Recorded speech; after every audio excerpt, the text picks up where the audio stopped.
Hey guys, George Mesa, Third Eye Edify podcast. And we're here for part 2 of the Godzilla mini-series. And this time around, I want to generally focus on Godzilla as a secret, maybe not so secret, propaganda tool of the United Nations, believe it or not. I've definitely discussed the United Nations on this show before for many reasons, and some more recent than others. But one thing that I asked about it is, are we done with it now? Can we move on? It seems as if the stated goal of the United Nations seems to be the opposite of what they tend to do. And that's just me being nice in this video here and moving right along with the information I'd like to present, because funny enough that a movie series from Japan would just be littered with United Nations information, and more importantly, the kind of propaganda that they want you to have and to think is real. Things like climate change, things like potential alien attacks, all kinds of stuff. And hopefully you'll see that it's in a lot of these movies, and not just because we're talking about the American release. Often the US release of these movies does have some changes. Those changes were not needed to spot all of these things. And some are more blatant than others, but it is 100% in many of these movies, as you'll see. United Nations is actually on the tag for, some kind of weather manipulation thing, or United Nations comes to save the day in some cases, or their help is asked for, because that's the point, right? It's all one United Nation, of course, not across the entire realm, as some of us obviously know very clearly, but for the most part. Anyway, I focused heavily on the first movie in the first video, so I'd like to move on to some of the rest, or most of the rest of what is called the Showa era. And if you're not 100% sure about what that means, definitely reference the first one. I'm assuming you did watch the first one if you're watching this one. But if this is the first time you're finding me, well, please like, subscribe, and do all the usual stuff. I have plenty of exclusive content available at other places like Patreon, Rockfin. You'll get the most perks at Patreon, of course. But let's dive into this thing. Let's see, how is Godzilla? Is he a secret spy? Is he a poster child? How did it happen? When I was young, everyone thought Godzilla meant the atomic bomb. He meant nuclear bombs. He meant America. He never did. I made that clear in the very first of this mini-series, and I've made it clear in the past as well on this show.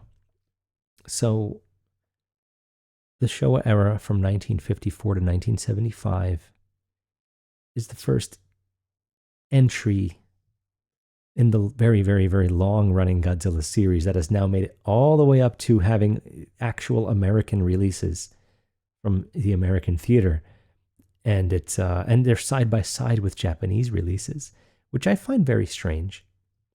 I discussed it in a previous episode with the incredible Kilel Kiano about Mario Brothers, and how they're not just a household name. Now there's a movie coming out and all this other stuff, and they're always, an old series is still being put in your face. There has to be a reason.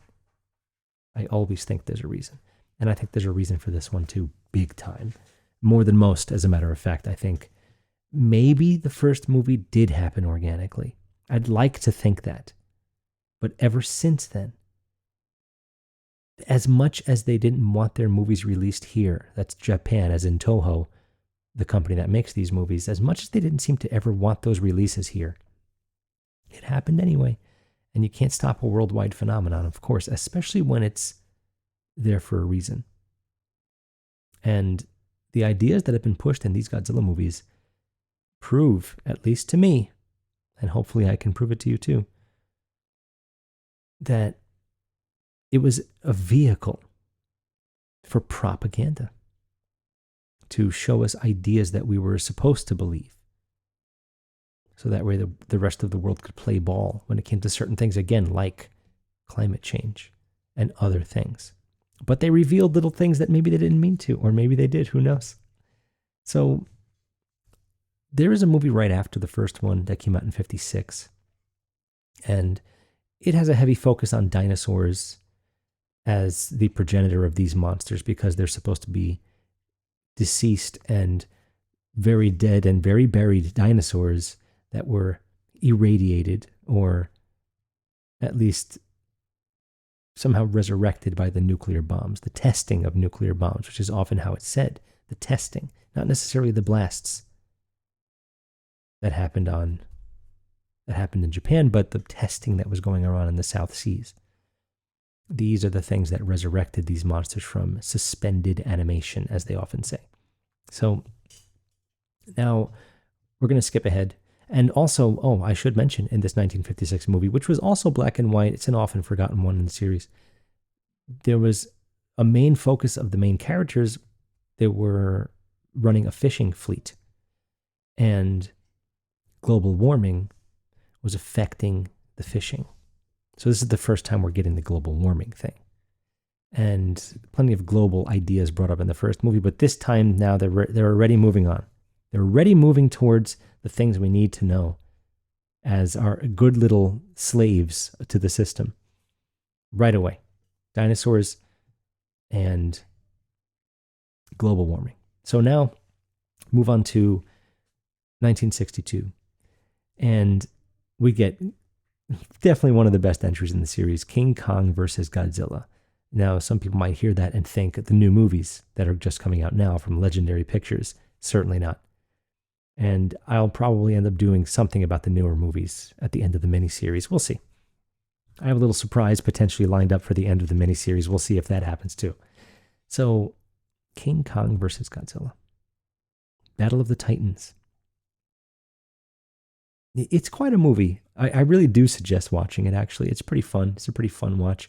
And out of every single one, it's the only one I would say, yes, perhaps you should see the American re-release, the American dub. It has something of a slightly better flow to it, even though they spliced in tons of American actors working for the United Nations. And, we're talking about there's 100%, they're just flashing it. This is some of the spliced in scenes in the movie. Look, there's no backlighting to get rid of the shadows. Nobody cares. It was pretty weak.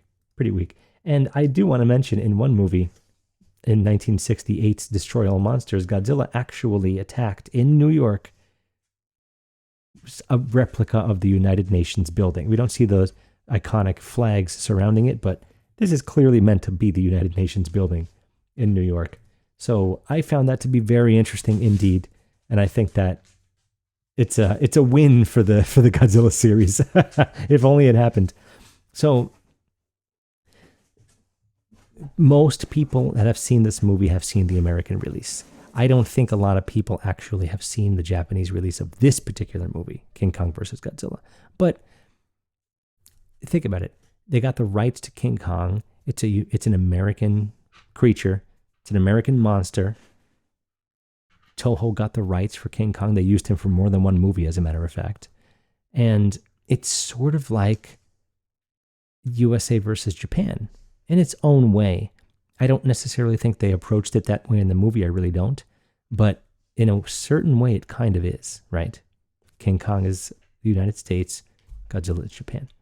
So there is that in there. And as a result, in the American release, you see a lot of American actors spliced into the movie that were not originally there. And there's icebergs too far south. They don't say global warming. They don't say climate crisis or climate change. But one of the main concepts of how Godzilla comes out in the movie is that there are too many icebergs too far south from the North Pole, of course. So, once again, 2 movies in a row. global warming concepts. Oh my God, the world's going to end. There's icebergs too far south. Godzilla came out of one of them. What is happening, right? And there's even a quick little tobacco advertisement that is not in the Japanese version, that they put it in the American version. They're handing out cigarettes to these natives, and he says, they satisfy. And it's such a silly, stupid thing, but I thought I'd throw that in there. So there's this very, very, it's just silly. It's cartoonish almost, right? They have this dinosaur expert come in for a moment in the spliced in footage that they added to King Kong versus Godzilla. He comes in, and you can't make this up. He rolls in with a kid's dinosaur book.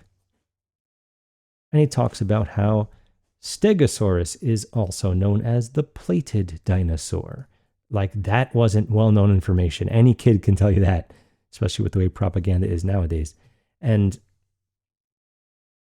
they go on to talk about how Godzilla has a pea brain, little tiny bird-like brain. And it's not the first time that they relate Godzilla to being avian, which I find very interesting, even though he doesn't fly or have any of those qualities.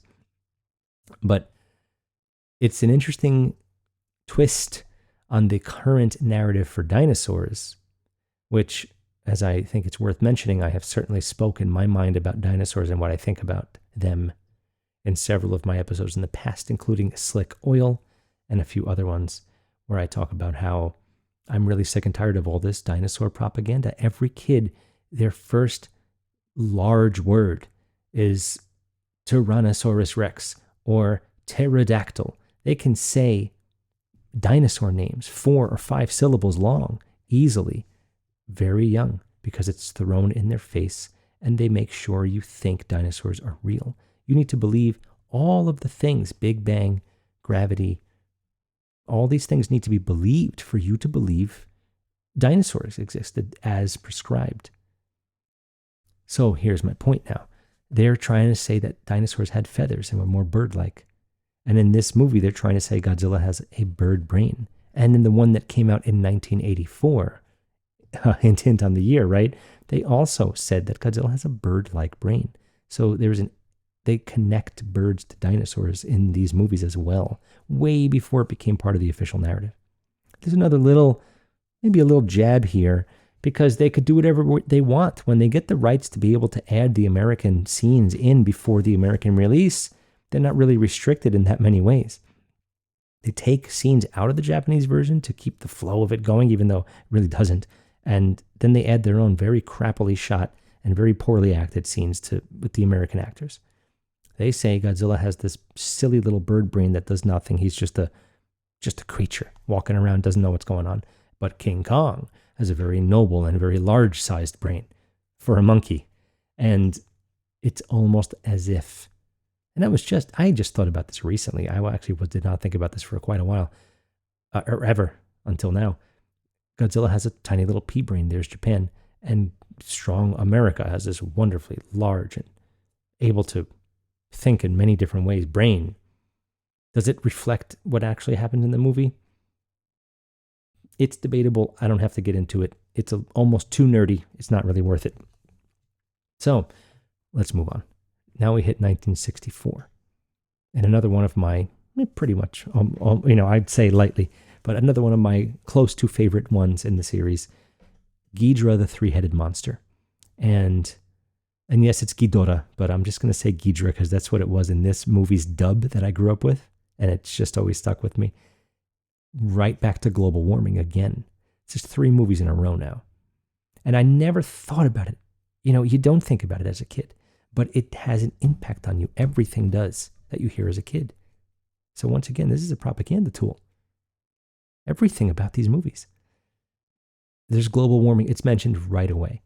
It's too hot for a winter month. And they're out there in plain clothes observing the skies, looking for meteors, looking for UFOs. Because now we're starting to get into the outer space stuff. There's several movies in a row that do this outer space thing, and this is one of them. There's a multi-dimensional outer space expert. And he has his parts. It's not really that important. But it's one of the first times we get this expert scientist guy in the movies that always have this final surprising answer at the last second, at the 0 hour. They figure something out about how to kill the monster. It's a very commonly used tool in any of these movies, in any monster movie of any kind. You need that science expert. And that's another part of the propaganda. Trust the science, right? White coat means right. And it's nonsense, usually. Unfortunately, and if COVID didn't teach that to somebody, then I hope that they will learn eventually. So we have a meteor landing on Earth, very reminiscent in the look and the style and the coloring of War of the Worlds, the first movie that was made for it, the original movie, which is not the original broadcast, of course, or the book. But there's a space monster inside of it, and this three-headed monster is Gojira. So this is when it all starts. This is the beginning of the space monsters. And, aliens want to take over Earth, Earthlings, and they want to take our world for our resources, for our air, for whatever it happens to be, water. Different in each movie, of course. Now, colonization of beings from another planet.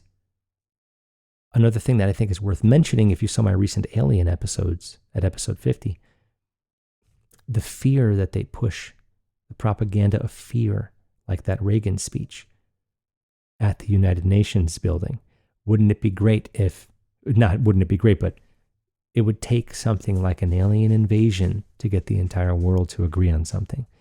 I'm paraphrasing. But this is that exact idea put into the movie. And I'm always talking about inversion on this show. There's always inversions in my mind. Now, there is this Princess Salerno.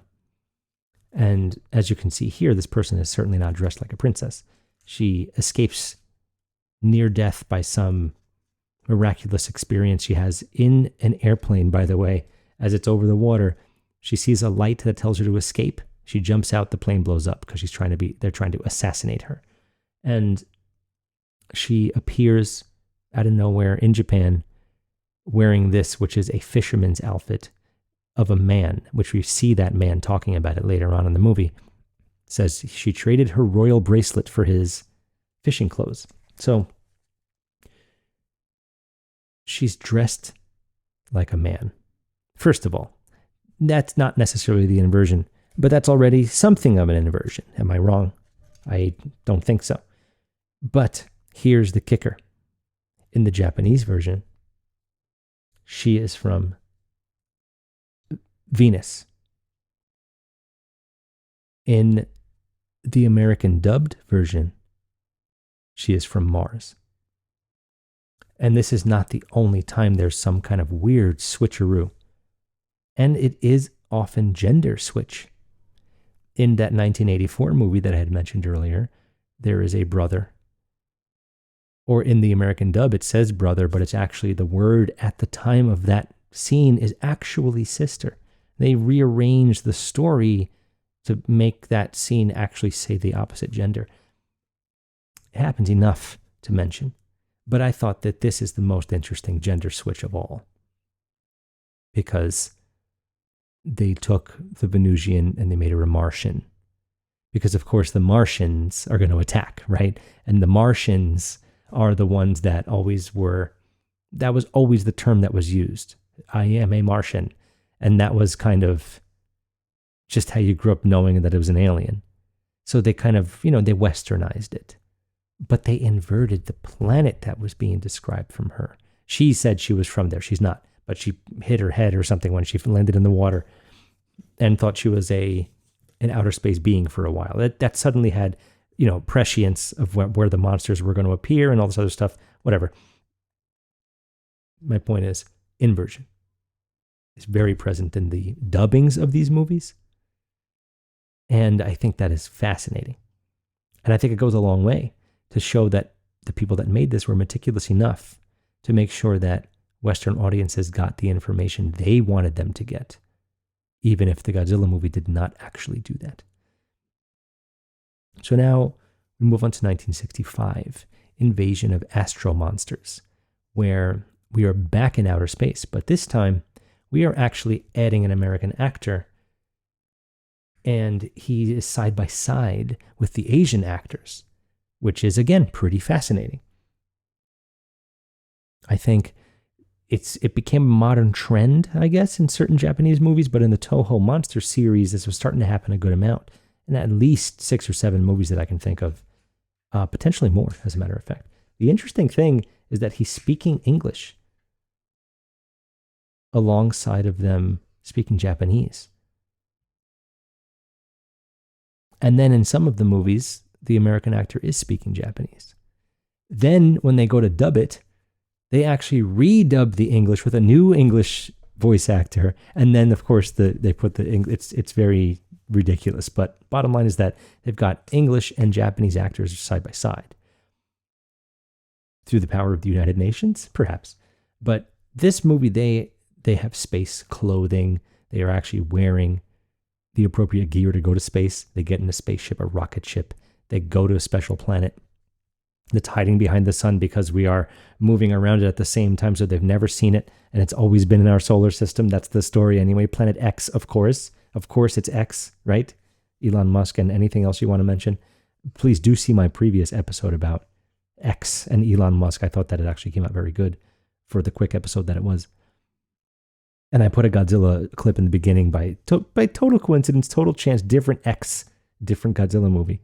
But here we are in outer space again. And interestingly enough, there is a scene, and I could not get a very good shot of it. I'm sorry. But there is a scene where the American actor who went to Japan, went to this planet with another Japanese actor, he had the opportunity, and he was the one to put the flag down, just like putting the flag on the moon. Keeping in mind, by the way, this is before we went to space. Please keep that in mind. So now I know you don't see it here, and I'm sorry about that. I tried to make it visible, but you can see the Japanese and the American flag. You can see there's a little bit of blue in the top middle of the two flags here, and that is the United Nations flag. It's just not, the shot just didn't come out great, and they don't do a lot of reshoots in these movies because the budget is fairly low. So it's just the way it went. I do feel bad about that, but what are you going to do? So there is an honorable mention that I'm going to potentially skip over, but I don't want to forget about it. In 1969's All Monsters Attack, which is, some people say, the worst. And I think it's actually a fairly fun and decent movie to watch. We don't actually get Godzilla existing in their world. He's just in a kid's dream world. All these monsters are just toys and fairy tales in that movie. But right at the beginning, it says, Apollo 11 just landed on the moon. Do you want to go too? And he's playing on this little kid's, computer that's made as a toy, but it's right there, As soon as it's just happening. This is leading up to the moon landing. This didn't even happen yet. Take another look at this now. Having said that, this is before the moon landing, right? And they're making sure that the imagery is present. He's placing a flag just like we placed a flag on the moon. I guess they were talking about putting a flag on the moon. I don't know, honestly, if that's the situation, but this is about as good as the footage as we'll get from them anyway.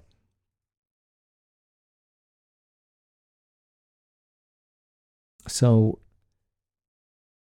now we're going to move on to 1967's Son of Godzilla, where we very distinctly change settings in the Godzilla series.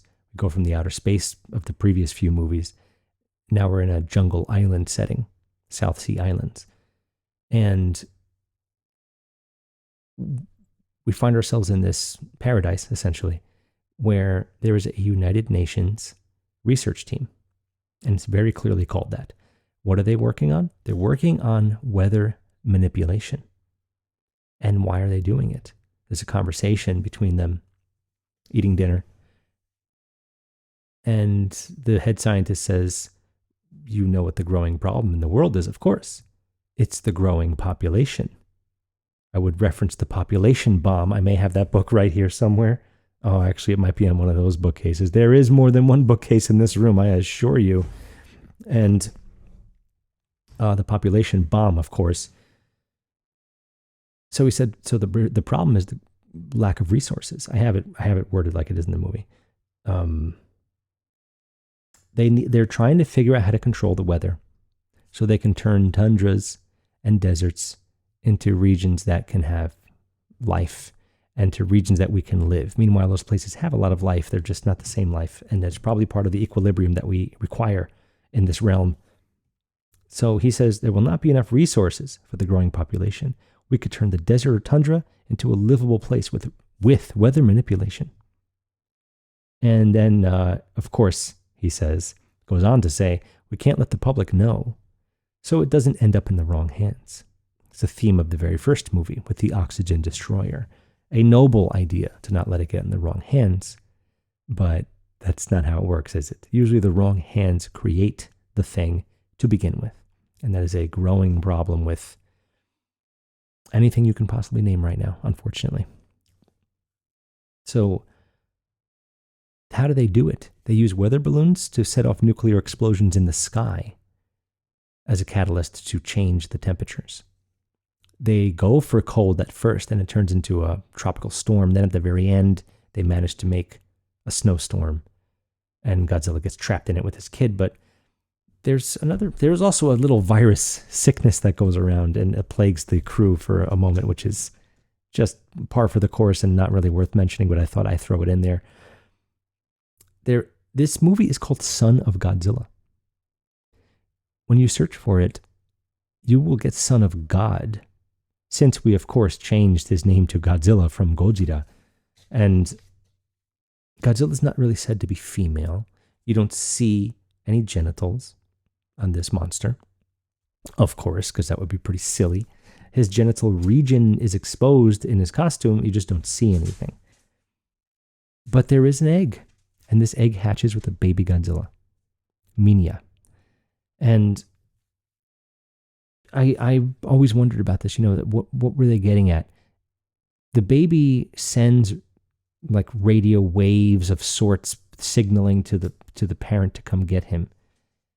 And they predict that that's how Godzilla got there. Because in the very beginning of the movie, Godzilla's just in the ocean traveling towards the island. So he's not there birthing this egg, but they imply that this baby was birthed from this Godzilla. They imply that Godzilla is a birthing person. Picture that good old-fashioned Bill Gates baby bump emoji that we have now, which is just unbelievable. It's disgusting. It's believable. It's disgusting. So, and a gross negligence of the human body and the human form and the power of the feminine body. So, he's not said to be female. The egg hatches. Godzilla's the father. He's the parent. I don't know what to call it. But he's the sole parent. And they make it seem so natural. And as a kid, I loved it. Oh, it's so wonderful.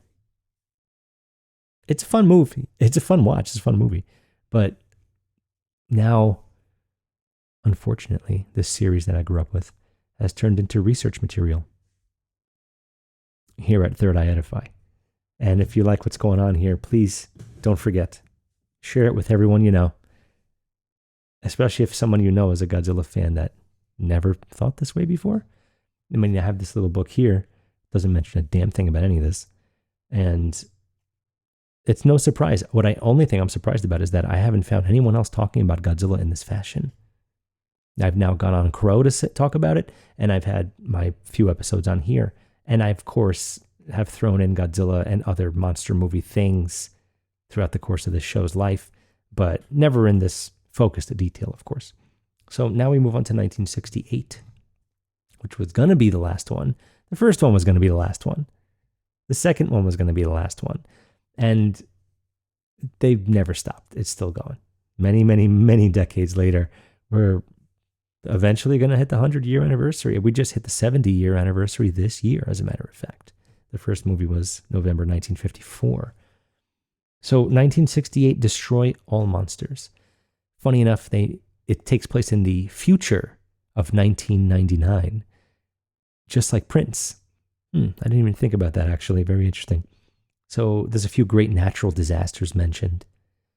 Just more fear-mongering, that the world's getting worse. Climate change is the result. It's all the result of climate change, of course. Now we've got many, many movies in a row that mention climate change. National monuments are destroyed by monsters.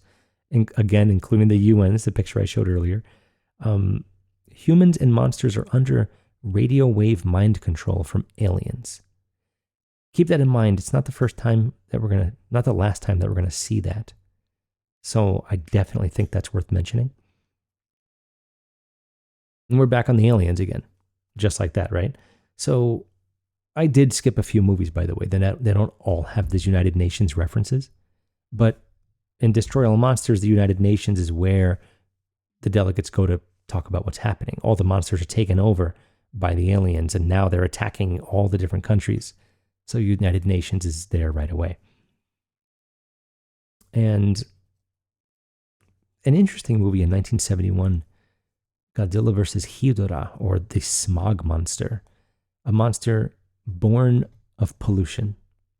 Now, pollution's not good, but I don't think it's causing climate change, and I'm not sure if the world is actually going to just die because of it, but it's not good. And we've seen that recycling could very easily be a myth altogether, so it's hard to know just how far it all goes, unfortunately.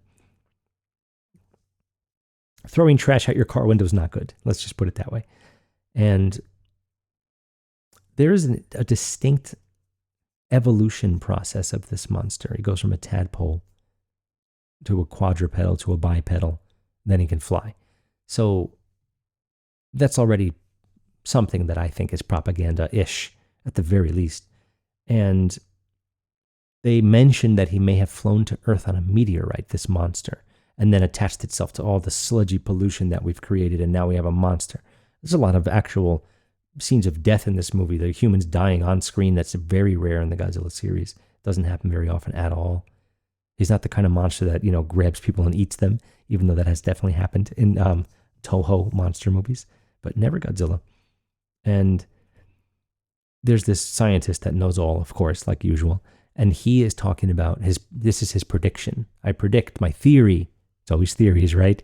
My theory is that a meteorite came to Earth. And then they start showing these hand-drawn images of nebula and, supernovas and all this stuff. And he says, I quote, "There are nuclear blasts bigger than the sun in outer space." So just more awe and, outer space has to be real because blah, blah, blah. Propaganda. 1973, Godzilla vs. Megalon, definitely one of the weirder ones in the series, certainly. Not the one I would say you watch first, unless you just want to laugh it up with a bunch of friends at night. There is, however, an underground kingdom called Seatopia, and it's 100% towards the Hollow Earth theory. They have an artificial sun down there. The Easter Island statues are there. If you're not sure of the Easter Island statues, I would look into that. They recently discovered that they're far bigger than they thought they were. Surprise, surprise. There's a bunch more of the statue underground. It's been happening quite a lot lately. No coincidence that it's all been happening lately, I'd say, especially after they potentially discovered those crystal pyramids in the Bermuda Triangle. Did anyone else hear about that? Leave a comment, please. Tell me if you heard about these crystal pyramids. They're humongous, by the way. Could be the biggest news of the year so far. Who knows? But it's interesting that Hollow Earth is mentioned here. They don't call it Hollow Earth, but I mean, that's the whole point. In one of the newest legendary picture Godzilla movies, Hollow Earth is a thing. They go into it. They can be upside down in it. It's interesting, to say the least. Almost reminiscent of the Lalota, the realm of monsters in Moana. Similar, as a matter of fact, in a lot of ways. So let's move on to 1974. Godzilla versus Mechagodzilla, where aliens come to Earth and they make a mechanical Godzilla, a robot. And what I thought was worth mentioning here is I had just mentioned that I was on Crow to talk about Godzilla recently, and Crow is searching for a second son. That's right.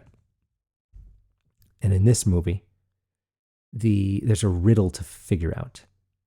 And the riddle mentions when the sun rises in the west, which of course is not how the sun works as far as our cosmology and our sense of direction goes. But they are, as a result of an optical illusion, we get two suns in the shot in the movie. So interesting that was even mentioned, right? And last but not least, for our Showa era propaganda stuff from Godzilla, and there's more, of course, but I think I've touched on most of them. But there's one thing left that we haven't got to yet that I thought should not be missing from this list, and that is 1975, the end of the Showa era, Terror of Mechagodzilla, essentially Godzilla versus Mechagodzilla Part 2. And there is a dinosaur that is being controlled by radio waves again. Again, this is the third movie to do this now. I didn't mention the other one that had it, but they use radio waves in Invasion of the Astro Monsters to fight the aliens. And in this movie, they use radio waves to block the radio transmitter that is controlling the monster. Mind control, essentially. A man falls in love with a cyborg, Katsura, and she was a human. She died. The aliens resurrected her by making her half robot. And of course, she was the daughter of the scientist. And that scientist is the one that's working on the mind control. And they needed him to make Mechagodzilla better. Of course, aliens always need us for, don't they always need us for something in these movies? This is transhumanism. And it's just more of the same. You might as well be in love with a cell phone, right? And at the very end, in a very touching moment, she kills herself by shooting herself where she knows her mechanical heart is, but she sheds a tear. And he says, even if you're a robot, Katsura, I still love you. And this is the heart of transhumanism, isn't it? Is that you are able to love something that is not human. To the point where you yourself would easily consider becoming a cyborg. I will ask a question now that I've asked several times on this show, especially in my episode Transformers. This thing that's in our pockets, that's always in our faces, this thing, does it not automatically qualify us as a cyborg? Are we not already cyborgs? If you use it to gain information when needed, information you don't have yourself, if you don't remember that information so well because the machine did it for you, and now that machine really does have the information you don't have. But when you have it, you do have the information. If it's charged, does that not make you a cyborg?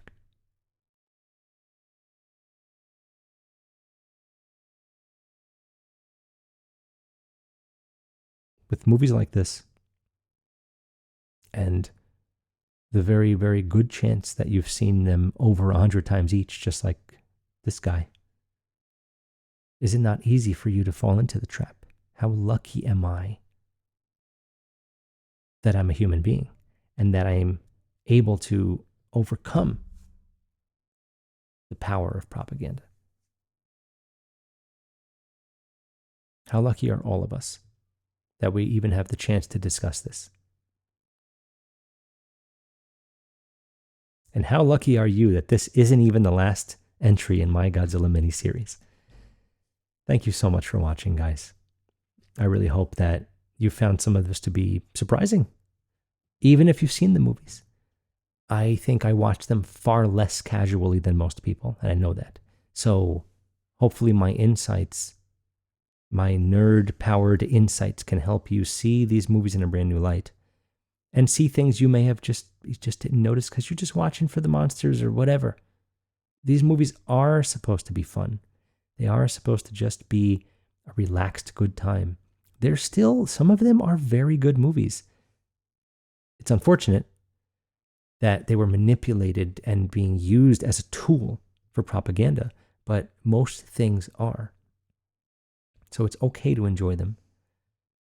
And what really matters the most is that you don't fall victim to the propaganda. That's what matters. In my newest book, my only book, in my new book, which I'm sure I have a copy to flash around here somewhere, in my new book, World War U. Oh, sorry, I always have it out when I'm filming, and of course I just didn't this one time. In my book, World War U, It starts with exactly that. It starts with a scene, me as a child in a theater, and it goes from there. I hope that you do end up getting a copy of the book. I think that you will really enjoy it. I really do. It's a short read, but it's a potent one. And if you love it, you can tell someone else that might love it too, and hopefully the word will spread. But at the very least, please do like, subscribe, and share. Find me on Patreon. You'll get all of my exclusive stuff there. And if you join the second tier, you get more than just my exclusive stuff. And thank you so much to my supporters. And thank you so much to everyone who is watching this, because this is who I do it for. I'm doing it for you guys. I feel like this is something that I must do. And thankfully, the feedback that I get is telling me that it is having an impact on people, and that really means the most to me. Thank you so much. I'll see you next time.